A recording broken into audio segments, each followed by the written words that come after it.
Be Grim has been doing business with compassion during 134 years in the Kingdom of Thailand.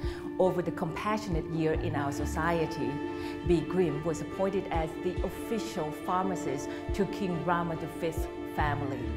The company has also established what we call the first German and Thai telecommunication line. The company also engaged in the construction of canals, which made Bangkok the Venice of Asia at one time. You name it, Be Grim provided all: engineering, healthcare, pharmaceutical, and telecommunications. And under the management of Harold Ling, Be Grim expanded further into green power generation, into trendy lifestyle, and into many things, all with compassion as the force behind. Kun Harold Ling, thank you for joining me in Critical Moment. Thank you for having me. Let me ask you this. First and foremost, what inspired you to accomplish all this, all with compassion in the back? I think it started actually in 1878. I'm only the torchbearer. So the founder of the company, Mr. Grimm and Mr. Müller, they got together because Mr. Müller thought he would like to stay in Thailand. He was in Thailand before. And he wanted to do something where he could have an impact on society and where he can really give something. And so at that time, there was no Western modern medicine in Thailand being made. So they set up a chemist shop. At that time, they called it chemist shop. At that time, the pharmaceuticals, they were made there. So they take the ingredients, put them together, and then prescribe them. Mr. Grimm was a pharmacist. Western medication. Yes, yes. So, and at that time, there were also German doctors in Thailand, and mainly was a military hospital. So the healthcare was not really very advanced at that time. So King Rama V, he tried to promote healthcare a lot, education a lot, modernization a lot. So Be Grim came in, and they started from that point. So they always wanted to do something that is positive for society.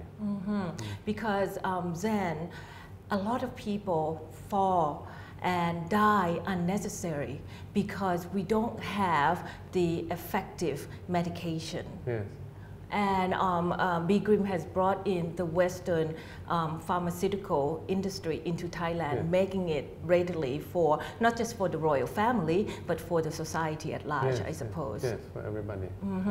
And that linked into many other things. I have done the research that Be Grim also started the construction of canals, which unfortunately right now we have less and less canal in Bangkok nowadays. Yes. I think Be Grim was always a pioneer, so they always trying to do something new. So at that time, Be Grim joined with the Snitwong family to build canals, mainly in the Rangsit area. So when you hear Klong 1, Klong 2, Klong 3, and so on, it was there. Why in Rangsit area? Because they would like to help the rice production. I see. So with the irrigation of the fields there, you can produce much more rice. So you study infrastructure before doing the canal construction for the rice irrigation purposes. Yes, and you can see their mindset. They had so many workers, and of course at that time they worked with the hand a lot. Yes. And they have no place to worship. So then they build temples so that the workers can worship, and you can see the picture in this room that was given to me by the abbot of the temple, where it shows the two founders together with King Rama V, where they handed over the temple to King Rama V as a royal temple, Wat Jindaram. Yes. Then temples were not readily available in the unique location, particularly in Rangsit area. It's in the old part of Bangkok, in around Wat Phra Kaew area. Right. And coming from Rangsit to the inner of Bangkok can be very difficult. Oh, it probably took a day at least. And we have to remember that at that time, I mean, Sukhumvit were Klongs and the wireless road, you can only go by boat. Yes, with the canal. Yes. So then afterwards, Bikrim found there were many things missing. And later they asked my grandfather to join. And they really researched my grandfather first, what was his character, what people would tell about him. Because my grandfather came from a town, Lübeck, which is a Hanseatic city. Yes.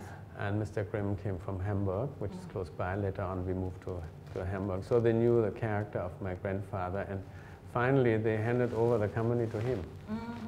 But they wanted to make sure that they have the right personality. What exact background did your grandfather have in engineering or in pharmaceutical? He was also a pharmacist. So the first thing he did, he managed a pharmacy. And at that time they expanded a lot into different things. We had one of the first department stores.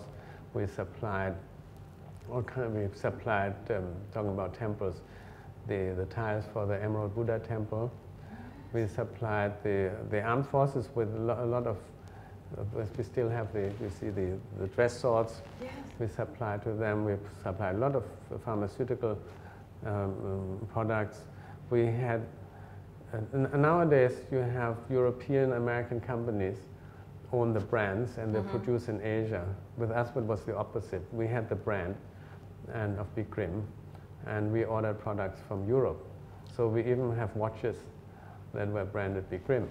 And now if you go to antique stores, the Bikrim brand would fetch a higher price than some other brand from that time. It's collectible, I know. Yes. So you had to basically import the machineries from overseas in order to have it established in Thailand. Yes, we had some factories, like we made ice at that time. Ice was a rare commodity.